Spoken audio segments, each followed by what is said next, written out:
Welcome back to our channel Maths Zone African Motives. Today we're diving into the fascinating topic of the birth, life, and death of stars. Stars are not just twinkling lights in the night sky. They go through an incredible life cycle that spans millions to billions of years. Let's explore how stars are born, how they live, and eventually how they die. Birth, life, and death of stars. The birth, life, and death of stars go through a life cycle that spans millions to billions of years.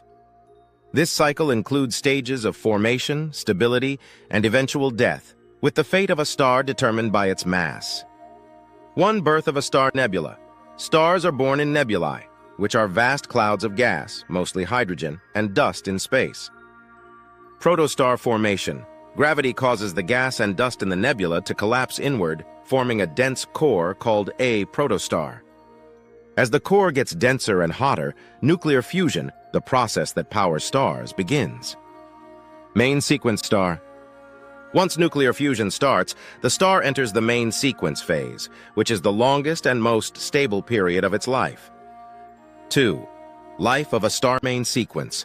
During this stage, the star burns hydrogen in its core, producing energy that keeps the star stable. The outward pressure from nuclear fusion balances the inward pull of gravity. Stability. How long a star stays in this stage depends on its mass dot.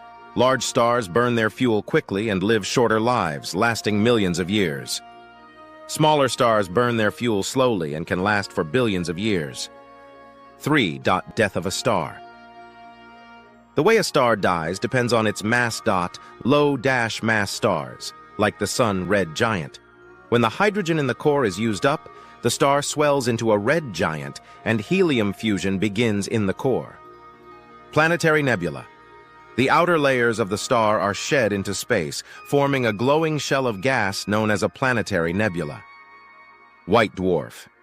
The core that remains becomes a white dwarf, a small, dense object that slowly cools and fades over time. High-mass stars. Supergiant.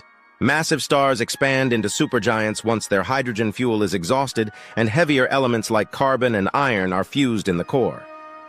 Supernova. When the star can no longer sustain fusion, it collapses and explodes in a violent event called a supernova, releasing massive amounts of energy and scattering elements into space. Neutron star or black hole.